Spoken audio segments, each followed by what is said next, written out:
नमस्कार मु Deepti दीप्तिस full lab को आपण मानकु बहुत बहुत स्वागत। मुग डाली रे आज आम गोटे नुआ पिठा बनइबा। आउ सबुठ बड़ कथा है कि ये जो पिठाटा को ना आप इनस्टाटली बनई पारे, बेसी टाइम लगे आउ खाइबा पई भी बहुत टेस्टी लगे। तो वीडियो शेष जाए देखंतु, आशा करुच्ची पसंद आसीबो समस्त को। जदि रेसिपी पसंद आसुची प्लीज वीडियो को लाइक आउ शेयर कर दियंतु। चैनल ले नुआ देखुथिले चैनल को सब्सक्राइब करिया पई बिल्कुल भी भूलिबेनी। तो ये जो पिठा पाई फास्ट ये देखो आम मुग डाली किसी ना गोटे मेजरिंग कप रे मुझे मापिकी नहीं, जेकोसी गोटे गिना हो बा ग्लास रे आप मापिकी नहीं पारे।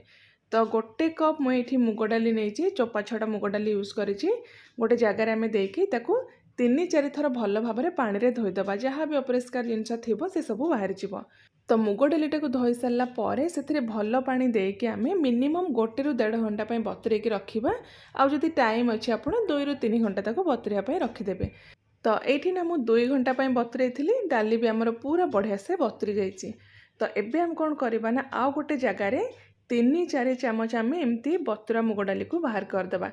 ये जो डालीटा को आम पर यूज करवा। तो ये 3-4 चामच मुझे बाहर कर देछि गोटे बाउल रे, ताको आम साइड रखिदेबा। आउ जेते आमर मुग डालीटा रहिला से एक्स्ट्रा पानी आम बाहर करिकी ताको गोटे बढ़िया आम पेस्ट बनईदेबा, पूरा फाइन करके आपण बाटीदेबे। आउ बाटिला बेले ना पानी आपण कम यूज करेंगे, बा जेतिकी पानी आपण को दरकार सेतिकी पानी यूज करके एमती पूरा चिकन करके बाटीदेबे। तो नेक्स्ट आम ए 2 कप मिक्स करवा सुजी। जो जगह आपण मुग डालीटा मापिकी नहीं से कप रे आपण मापिकी 2 कप नहीं सुजी। गोटे भाग मुग डाली रे 2 भाग आपण सुजी मिक्स करेंगे। तो एबे आम ए स्वाद हिसाब रे लुण देकी सुजी आ मुग डाली बटा को भल भाव ये मिक्स करदबा। तो ये जदि आपन को दरकार पड़ुची पानी मिक्स करने आधा कप बा 1 कप दरकार हिसाब रे आपण एथिरे पानी मिक्स करदेबे। आ यार जो बैटरटा ना नॉर्मली आपण घरे इडली बनवाई जमती बैटरटा रखती सेतिकी कंसिस्टेंसी रखिकी बैटरटा को बनइबे, बेसी पतला करेंगे। तो जी पानी आपन को दरकार पड़ुची सेतिकी पानी देकी एई टाइप रे गोटे थिक बैटर बनइदेबे। आउ जेहेतु पिठाटा को आम ये इनस्टाटली बनइबा सेतिपई एथिरे आधा कप ऐड करवा दही। आउ दहीटा दे सारा पर सबू जिनस को पूरा बढ़िया से ये मिक्स करदबा। आउ बैटर कंसिस्टेंसी ये देखंतु एमती ही रहिबो, याठू बेसी आपण पतला करेंगे कि बेसी बहलिया भी रखिबेनी। तो एबे कौन करवा ना यहाँ को कभर करके 5-10 मिनिट आम साइड रखिदेबा, जमती सुजीटा पूरा बढ़िया से आमर फुलीजिव। आउ सेई टाइम भितर आम पूरा बनइबा।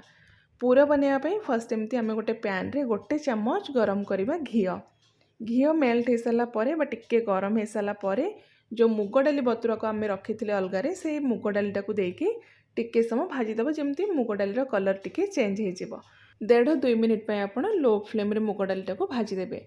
आउ ये देखो डालीर कलर टिके चेंज हो जाइए। तो एबे हम कौन करवा ना एथिरे ऐड करवा कोरा नड़िया। फ्रेश नड़िया को आप ग्रेट करके भी नहीं पारे, ना एमती कोरिकी भी यूज करें। तो मुझे 1 कप फ्रेश कोरा नड़िया नहीं, ता सहित सेम परिमाण रे आम एथिरे ऐड करवा घर तैयारी छेना।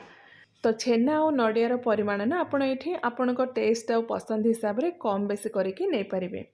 तो नेक्स्ट आम मिठा पाई एथिरे ऐड करवा गुड़। चीनी रे भी बन पारे किंतु गुड़ रे यार टेस्ट बहुत बढ़िया आसे।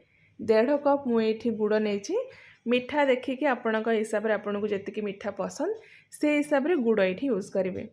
किंतु पूराटा जदि टिके मिठा रहिबो बा एतिकी मेजरमेंट रे जदि आपण नेबे तो पिठार टेस्टटा बहुत बढ़िया आसीबो। तो एठी आमे पूराटा को एबे मीडियम फ्लेम रखिकी टिके सुखिला हवा जाए भाजीबा, जेमती हमर जो छेना और नड़िया रे मॉइस्चरटा टिके सुखी जिवो। तो पूराटा भाजी हो सारा पर लास्ट रे आमे एथिरे 1 चामच गुजराती आ गोलमरिचर गुंड मिक्स करवा। मुझे गुजराती आ गोलमरिच को एकाठी गुंड कर देछि, आपण जदि चाहिए अलग अलग करके आधा चामच एथिरे मिक्स करि पारिबे।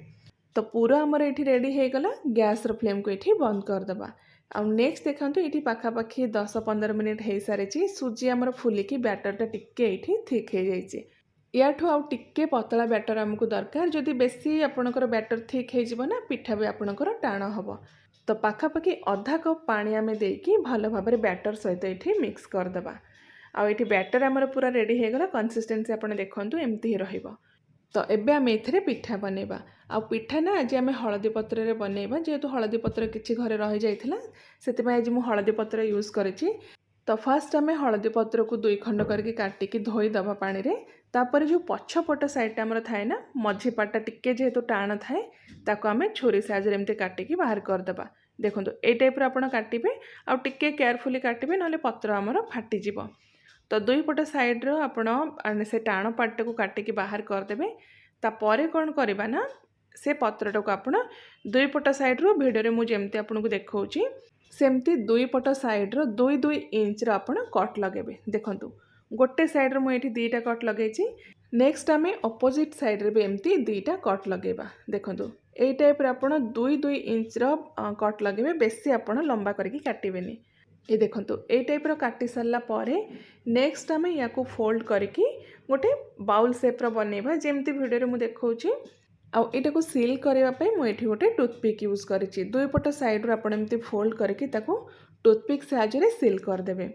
आउ ये जो पिठाटा को ना आप नॉर्मल जेकोसी गिनारे भी स्टील गिनारे भी सिझे पारे ना इडली छांचरे भी बन पारे कि जेकोसी गोटे चौपतरे भी बन पारे। जेहेतु घरे किसी हलदी पत्र रही जाइथिला तो यही वे आज आम पिठाटा को बनइबा। तो ये 5-6टा मु बनईकी फास्ट रखीदे तापर आम पिठा बनइबा। आ पिठाटा को जेहेतु आज आम ये इनस्टांटली बनइबा से बैटर रे आम गोटे पैकेट मिक्स करवा इनो फ्रूट सॉल्ट। आउ जदि इनो फ्रूट सॉल्ट आप मिक्स करने एथरे चाहूना तो ता जगह आप अधा छोट चम्मच मिक्स करेंगे खाइबा सोडा। तो फ्रूट सॉल्ट दे सारा पर ता ऊपर 1-2 चम्मच आम पानी देकी भल भाव इमिडिएटली आम ताको मिक्स करवा। आउ मिक्स कर सारा पर आप देखिए बैटर आपंकर टिके फ्लपी हो तो तुरंत एम पिठा बनइबा। तो हलदी पतर जो आम बोल बनई ना से 1-1.5 चम्मच आम बैटर फास्ट देदेबा। तापर सफिशिएंट अमाउंट आम पूरा दबा। जेतिकी परिमाण में आप पूरा भरिकी देवे पिठार टेस्ट सेतिकी बढ़िया आसीबो। ता ऊपर आम आउ टिके बैटर देकी ताको कवर करदेबा। एगेन आम पूरा ऊपर अल्प टिके आउ पूरा देदेबा। देखो यही टाइप ही करेंगे। तापर एटा को आम स्टीम करवा। तो यहाँ को आप इडली छांचरे भी स्टीम करेंगे बा जेकोसी बड़ जगार भी करेंगे। आउ जदि आपण पाखे स्टीमर अच्छी तो से भी करेंगे किंतु ये मुझे गोटे नॉर्मल कड़ाई करुँची तापर एमती गोटे जाली रखीदे जेतिकीटा आसूची पिठा आपण तापर एमती रखीदे सेट करदे भल भाव। तापर ताको कवर करके 12-15 मिनिट पे आम मीडियम फ्लेम रे को कुक करवा बा पिठार साइज देखिए आप हिसाब से भल भाव पिठाटा सिझा जाए यहाँ को कुक करेंगे।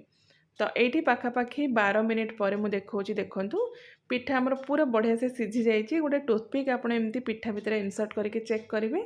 जदि टूथपिक आपंकर क्लीन आसूची जानवे जे पिठा आपंकर रेडी हो गला। तो ये सब पिठा आमर सिझी जाइए। गैस फ्लेम को आम बंद करदे टिके ठंडा हो सारा पर आम स्टीमर रू बाहर करवा। तो ये जो पिठार ना गोटे बहुत बढ़िया यूनिक टेस्ट थाए। एक तो हलदी पतर बास्ना ता सहित मुग डालीर टेस्ट आउ स्टफिंग आम जो गोटा मुग डाली देइचंती तार भी टेस्ट बहुत बढ़िया आसे। गरम गरम जदि आप पिठाटा को खाइबे तो टेस्ट बहुत बढ़िया आसीबो। देखंतु केते नरम आमर पिठा हेची।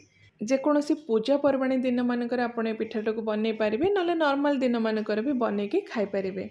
हलदी पत्र नथिले भी आप नॉर्मल जेकोसी जगार यहाँ को स्टीम करें।